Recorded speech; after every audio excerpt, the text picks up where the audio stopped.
program in the Lancaster Catholic community, initiated the first such program. In 1987, TAD was approved as a service club, and now in its 5th year, TAD has 34 active members and 4 postgraduates who act as youth advisors. The present officers of TAD are myself, the president, Christine Laughlin, first vice president, Carolyn Robinson, second vice president, Kathleen Schaller, secretary, and Marilyn Rodriguez, treasurer. TAD members are trained by the Reach America and PA Aware programs. This training provides the needed information about drugs and alcohol so that we are better prepared to educate the grade school students in the Catholic elementary schools.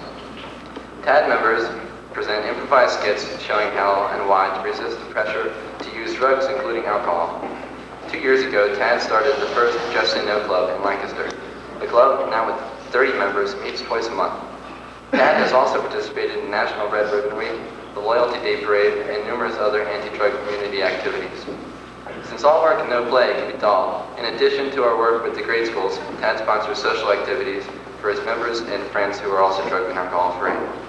Deborah Glassman will remember TAD's presentation of last year's Ghost Out 89, which emphasized in a very unique way the fact that every 23 minutes someone dies because of an alcohol-related accident.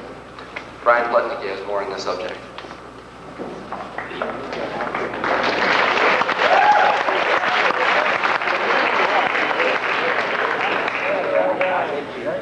Okay, the topic for today is alcoholism.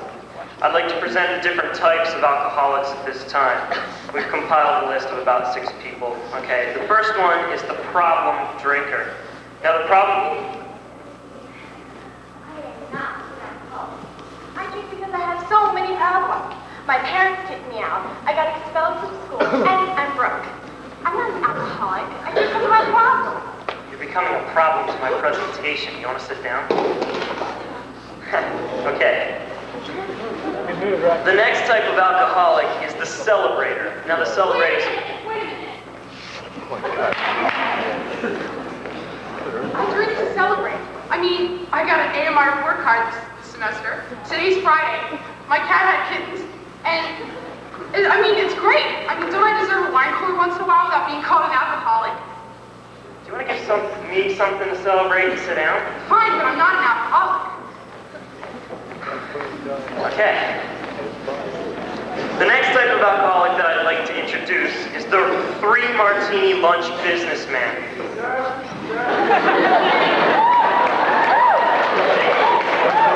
I'm certainly not an alcoholic. I just drink to make my clients feel more at ease. If I don't drink with them, they won't be inclined to buy my products. Well, if you interrupt your clients the way you interrupt me, then they won't want to buy your products. Now, can you please sit down? All right, but I'm certainly no alcoholic.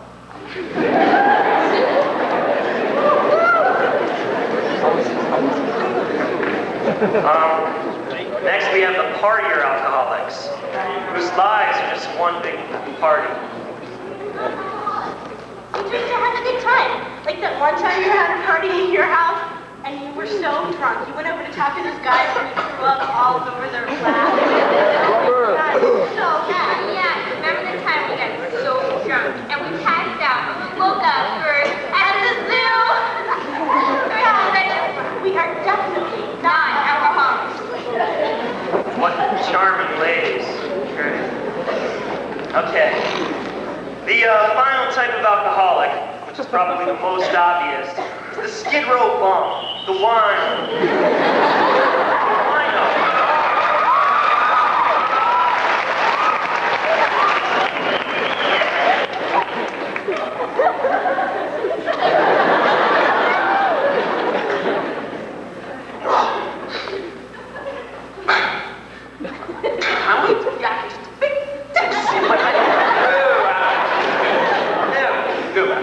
Please, sir, your breath. If you, please take a seat.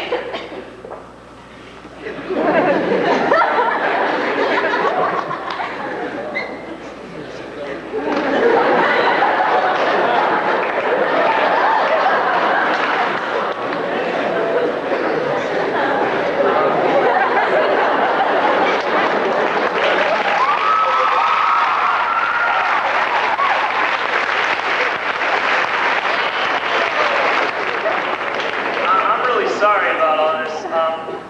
One question I do have, though, is, well, would the real alcoholic please stand up?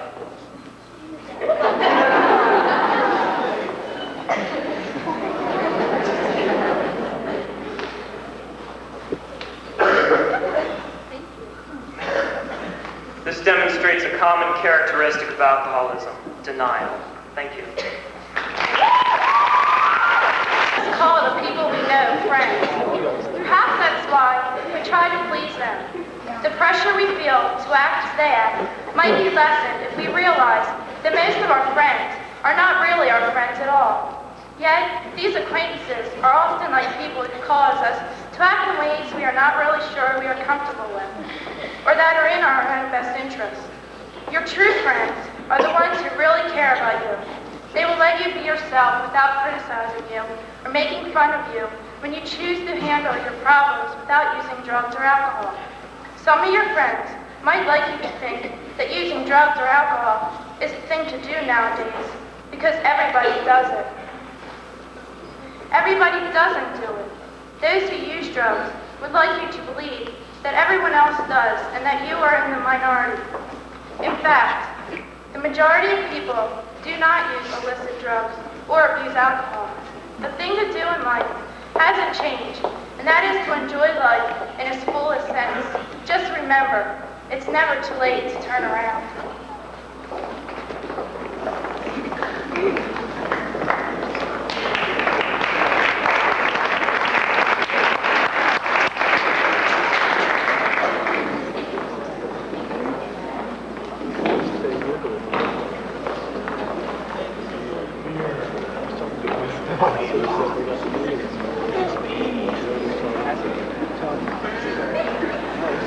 Cigarettes.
McCaskey University.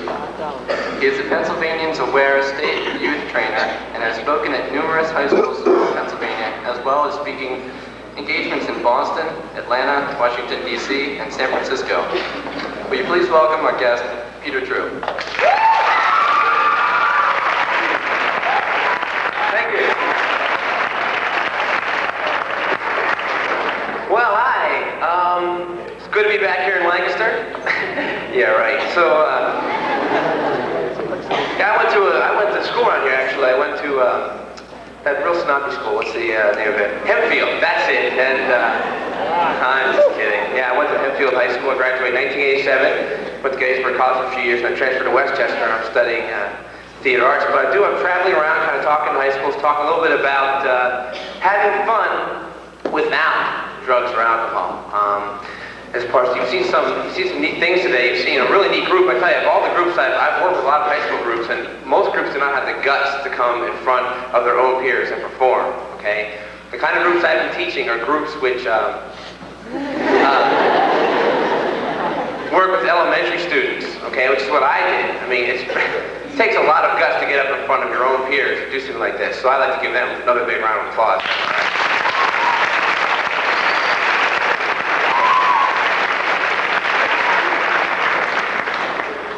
I was at Penn Manor High School yesterday, actually, and we're doing some of the same things. Well, all right, there we go. And we were talking a little bit about. I started out talking a little bit about some of the drugs that you get involved with. The main one, the first drug here in the turnout skit was cigarettes. That's one of the drugs I think that we kind of gloss over a lot of times.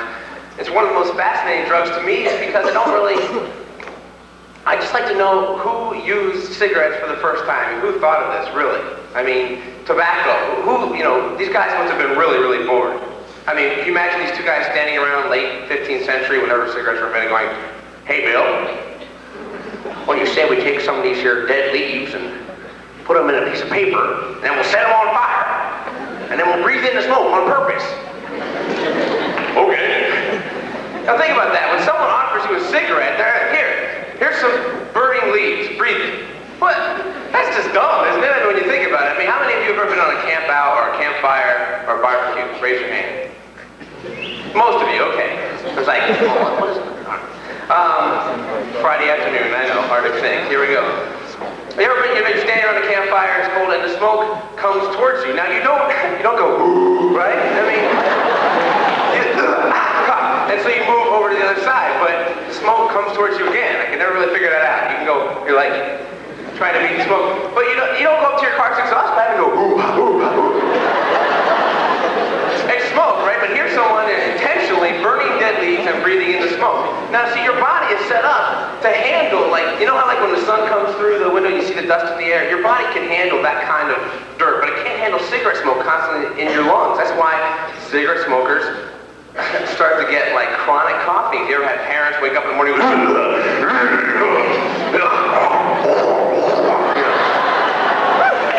disgusting. See, what happens is your windpipe and your esophagus are lined with snot. Okay? You all know this, right? You all know about snot because snot, like, have you ever been sitting in class, you're like,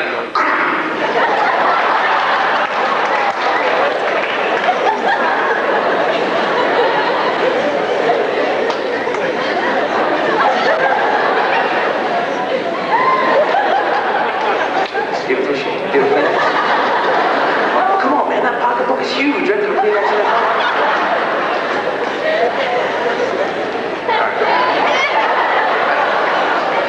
I hate when that happens, Or the other option is, you ever do that, like, in class? Because you have two options, One is, spit into a hanky. The other one is, gross. By the way, cigarette smokers wake up in the morning coughing. The first thing they do, light a cigarette, right? Like, ooh, boy, it's exciting. So if you're not a smoker, then you can use the other form of tobacco, which is also exciting. Let's take some dead leaves and stick them in our mouth. Wait, it gets better. You suck on it, and then you spit out the juice. Woo! Didn't know you could have this much fun, I bet, did you? People this has got to be attractive to the opposite sex, really, right? I mean, nothing more attractive than walking up and saying, "Hey, give me a little kiss." Wait a second, hold on. There we go. squeeze out puberty, will you? That's gross. And then there's spitting, all right? Spitting is something you used to get in trouble for in elementary school, you know? Remember that? Because that was like the only thing you could do. I mean, to people, you know, you couldn't throw rocks at them or something, but that was like a really mean thing to do. Right on someone's nose. And that really bothers you. I mean, you know when you're sneezing your hand, like I said before, that doesn't really bother you because it's your own snot, right? But someone else sneezes on your hand, you freak out. Someone's spitting, so they spit like, and tobacco chewers don't even just like spit normally, they go. They have a cup and then.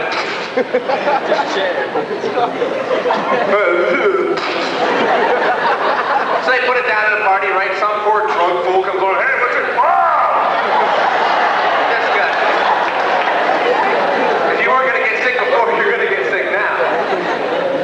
And that's another really wonderful thing about the world of drugs and alcohol is people go out every weekend and drink so much that they can get sick. Now see, you know, I love when I hear people talk about teenagers using alcohol responsibly, which I just think is a joke because they act like teenagers are sitting around with glasses of wine at dinner parties going, oh, darling, did you see that marvelous little documentary on PBS last night? You know, teenagers have beer. Give me a break. They go out every weekend, they get so wasted, they get sick, and they're not even in control of when and where they throw up, all right? I mean, throwing up is something that none of us really usually enjoy, right? Because that's me doing I'll do my homework, I'll throw up, you know. You don't have a puke team here at the school, right? I mean, it's not something that we usually associate with fun times. And people who are drunk can't even, you know, they're like when you're little and mom has to bring the bucket in, you know, because you're just like, ugh. Drunk people just gotta be like, wherever. People in college used to pass out and puke all over themselves, you know. Now, you want to wake up in the morning, you know, kind of like, oh, that is disgusting. So, and some people can't even control where they go to the bathroom, when and where. You know, this one guy, he was so wasted at this party I was at, he got up, he had passed out on the couch, and he got up, he just kind of went over to the wall. He's like, well, hey, no, come on. Outside. I mean, it's like your dog. You know when your dog, like, starts to go, you're like, get him out, come on.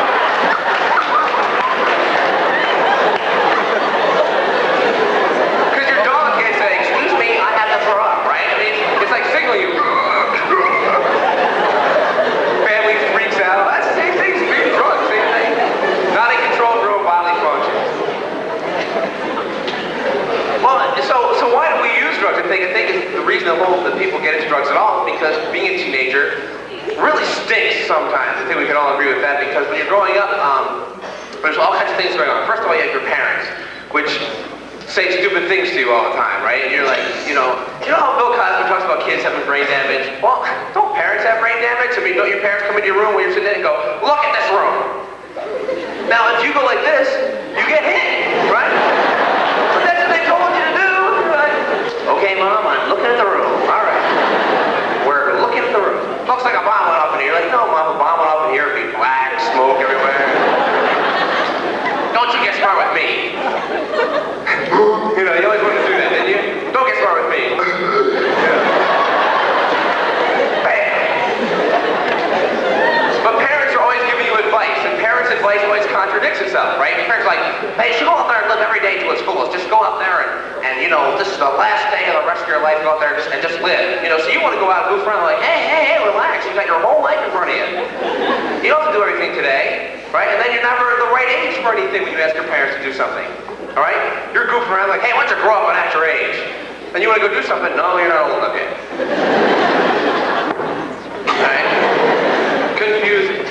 And then you have little brothers and little sisters to deal with. If you have those, I mean, those are always fun. You know, you're on the phone, talking to your girl or your guy, and you're like, and, you know, you're in there like talking, you know, little brother runs in the room, right, runs out. They're annoying. Let's say you're like, have you ever like gone over to a guy or girl's house for dinner? You ever make this mistake? Like, 'cause they were gonna have what, two things, chicken or spaghetti? Definitely something you could throw on yourself and make you an idiot. But did you ever like say to your parents, we're gonna go downstairs and watch TV? Yeah, right. So you go downstairs and your little brother's down there playing Monopoly by himself. And you're like, go somewhere else, okay? I don't have to. This is my house.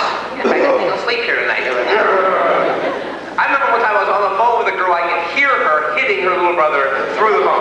Get out! I'm like, it's okay, really, it's all right. But of course, the most screwed up thing about being a teenager is, of course, teenage romance, right? I mean, teenage dating has got to be the most bizarre thing on the face of the earth. Why? Okay, here, how does teenage romance start 90% of the time? Staring at someone for half an hour, you wait for them to look, and then you look away.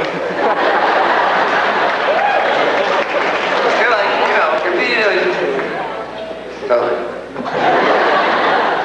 she's looking at me, you know what? See? She turned away. See that? Or you ever like lock for like 5 seconds, you're like, wow. So now you realize that there's some kind of initial attraction. You're right, you're staring at each other, but do you go? No, you send your friend over to talk to her.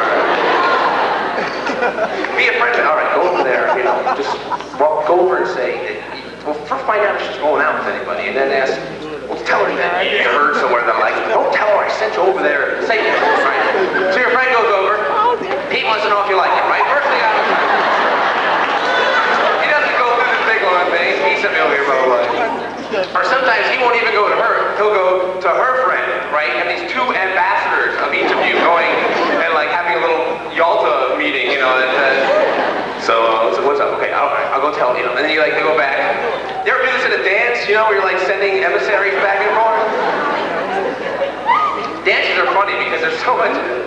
It's funny. I remember I wanted to ask this girl to dance. I even had information via friend mail that she would say yes if I asked her. But still, you're kind of up there and you're like, kind of go up and you're like, I was wondering if your friends up there watching. You're like, all right. When the slow dance comes on me. Dance. Okay. So then it's so funny when you're dancing for the first time with someone, right? And you're not like touching bodies yet, just kind of apart. Now, this is not a hard dance, right? It's not like you live in the 1700s and you have to like go around the dance. Right? All you have to do is go around in a circle. This is not a complicated dance. So, or have you ever been dancing with someone that you do not want to dance with, and they do not want to dance with you, and like one of you is pushing, the other one's like pulling away, you're like, all right. It's kind of like that thing at the end of a date. If you ever like been like standing on the porch, one person going in, and you both want to kiss each other, but neither of you has the guts to start, right? And the other person does because they're licking their lips, right? You're like, yeah, So then you do one of these, you kind of like, you like tilt the same way. So you're at the dance and like you're apart, and it's like the first time you dance with someone, you're kind of like going around. It seems like every couple around you is like, like tongues are going in cheek and everything. They're kind of like, well, then if you are actually dancing close to each other and you have your hands, and then you're like going around, and every time you pass somebody you're like.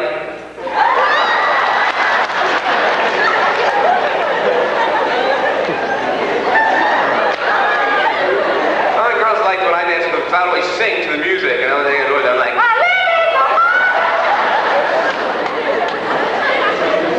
the other great form of communication, and then you have like the body language thing where the guys, start doing this thing, right? And the girl's like, hey, whoa.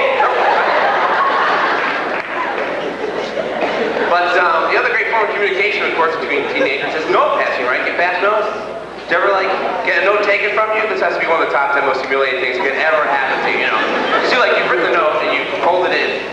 It's funny because girls write lots of notes, and I think for every 20 notes a girl will write to a guy, she'll get like one back. You know why? Guys can't hold them. Guys are like, okay, I can't. Here, you're a girl. Do this. Some genetic thing. When they get the little triangular form, for your eyes only. Ooh, must be a good note, right? And you're like sitting in class, the teacher turns to the board, takes it. The person's like, no, it's not for you. And the teacher goes, hey, what is that for you? Give me that. What is it?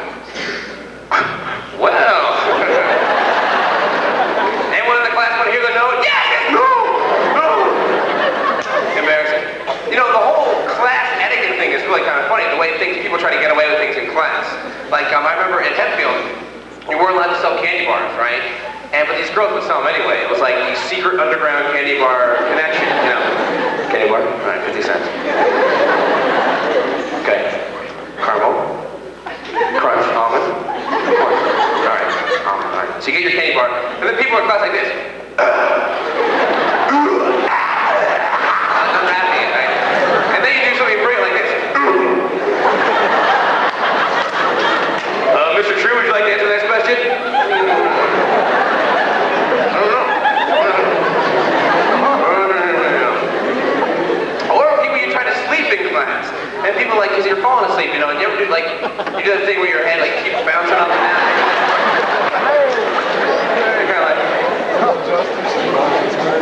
The worst is to fall asleep on your arm on the end of the desk. So one time you're doing this. Or you fall asleep like this and you're like, wake up and you're like, oh, you've all done that. Like, woke up, big puddle of drool, like.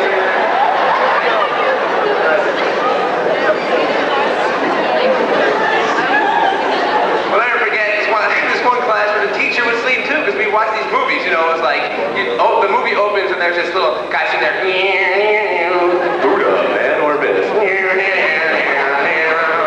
Little flies are coming off of it, you know, so everyone's like, oh, movie, get their books ready, you know, fall asleep, and then I remember waking up, I did one of like I landed on my face. Have you ever just been dozing off and your body just jerks away for no reason? Here's a really good reason not to use drugs, man. Your body is weird already, because like you're like dozing off and all of a sudden you're like,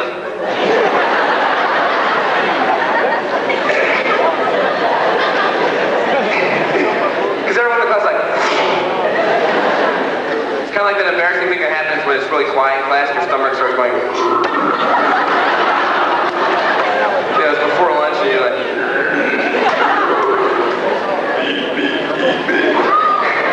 it's not me. It's not me. Yes, it is. Yes, it is. So anyway, we're in class, and like I kind of woke up. I looked around. Everyone in the class is asleep, including the teacher in the back row. The only kid awake was this kid in the first row with his pocket protector going, all right, let's see now, Hinduism, you know, right? And he was like taking notes. But that was like the funniest thing. And I remember that. So you've got all this stuff going on in class. You've got girls and guys to deal with. You've got all these things, parents, little brothers, and of course it would seem very easy to turn to something like drugs. Well, my opinion is you go out and have fun and do crazy things, and you don't need drugs to do them, all right? Because what people do, people go out and get drunk and they do silly things and laugh at each other, all right? So you can do this, just have a sleepover, stay up till about, 4 o'clock in the morning. Did you ever do this? You're about 4 o'clock in the morning, you're like, I have to go to sleep. Let's call this 900 number, okay? And you're being silly, and but you just go out and do weird things. My friends and I, we would go out and we would go Christmas caroling in June. Okay? This is great. See, adults are so funny. People are so gullible, right? People are so gullible. My friends and I used to stand, like, go to a park with their statues, and you stand like, and people will check you out. They're like, oh, that's a real person. Like it's any big secret. All the rest of the statues are gray, right? They don't have hair and shoes and, you know, well, anyway. So we used to, so we go Christmas caroling in June. We go up and knock on the door's house, you know, Santa hats on. We wish you a Merry Christmas. And they're kind of like, hey, Margaret, I got some Christmas carolers out here. Excuse me, boys and girls, do you know that it's June? They're like, yes, Merry Christmas, bye. Okay. Or you go trick-or-treating when it's not trick-or-treat night. Now you would think, you know, if they did it at my house, they'd be like, oh, clap, you know, close the door. But then people are like, oh, all right. I have some gum. Do you want some gum? You know, they think you're like some poor soul who doesn't know it's not Halloween, right? You know, they gave us money. We're like, here's $1. We're like, thanks, all right. Or go out with your friends and go Christmas caroling on trick-or-treat night. This really freaks adults out. They don't know what to do. Just go out and they're holding the candy. You're like, jingle bells, jingle bells. Do you want a treat? My friends and I used to go in, you can go out and be crazy. People will fall for anything. My friend and I would go, yeah, here's a little tricky play. This is super hysterical, but it's kind of fun to do. You go to Park City, okay? I don't know if some of you know this. You dial any payphone in Lancaster. You dial 570. Then the last 4 digits of the payphone number, you hit the thing twice, and it starts to ring. And nobody knows why. People come up and are like,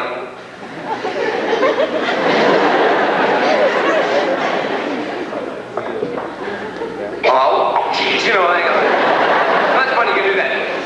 My friend and I used to go to McDonald's. Anybody work at a fast food restaurant? Nobody admits it. This is so funny, yeah. Yeah, I work at McDonald's. I'm proud of it, too. Yes! I make those fries, gosh darn it. No, but anyway, you used to go to McDonald's, and I would pretend that I couldn't speak English. And my friend would pretend he was the interpreter. Right? This is great. You go and you're like,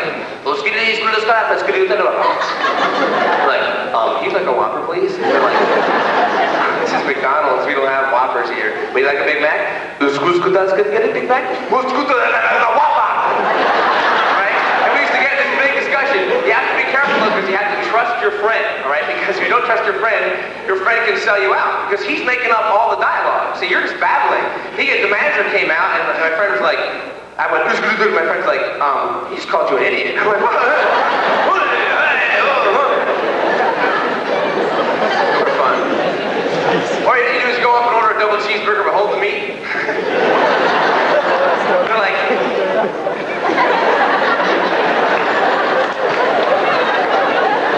are you vegetarian? Yeah.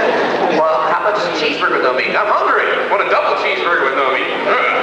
Or you need to go get a Whopper at Burger King, okay? And then all the rest of your friends get McDonald's food, and they return the Whopper and tell them it's cold. You want another one? They're kind of like, you didn't get that here. Or my friends, like, go through the drive-thru like this. Like 4 of your friends, all right? You kind of go through the drive-thru. And you get up to the window and you're like, how much is that again? You know, take the seatbelt off, go through the whole thing. You know, it makes their day. McDonald's people aren't having that much fun anyway, you know. But just go out, and again, you don't need to like have some kind of intoxicant in your system just to go out and be kind of silly once in a while. My friend, you can do really fun things. My friend Kevin Wanzer, who is the reason for a lot of these stories, he's a really crazy guy. He thinks of these things off the top of his head. But he would call up, he has a character. He's a comedian. He works in Indianapolis. His name is Billy. He would call up to a place like Domino's Pizza and he would call up, hello, is this the pizza store? This is just his voice he used. Yes, this is Domino's Pizza. And he went through the little spiel and he's like, okay, I'd like to order a pizza with the works. He said, hold the pepperoni, hold the green pepper, hold the, he went down the whole list.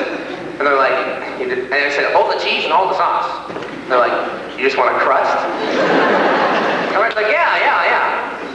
So we got in, but I have to charge you for the price of the works. Oh, that's fine, thank you very much. So they send it out there. The pizza dude comes, right?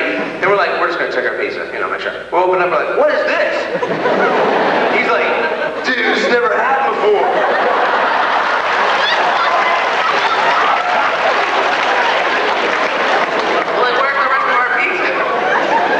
So here's a coupon for a free pizza. I don't know what happened. You can only do that once, though. They start to catch on after a while. You also used to call Blockbuster Video. You have Blockbuster Video right across the street here. They call up, hello, is this the movie store? Yes. Do you have a movie called Billy's Birthday? You hear him typing his computer. Who directed that? My dad. Excuse me? I had a birthday party. I videotaped that. I wonder if you had it, please. Why would we have that? Aren't you the movie star? Yes. Do you have Billy's Birthday? No. Do you have other movies? Yes, of course we have other movies. The movie store. Which ones?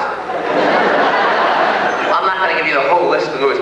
Oh, okay. Do you have Return of the Jedi? Yes. So then we would go in, and we would rent a movie, and then you go up to the counter, you're like, do you have a movie called Billy's Birthday? And they're like, oh, man, that's not cool, man.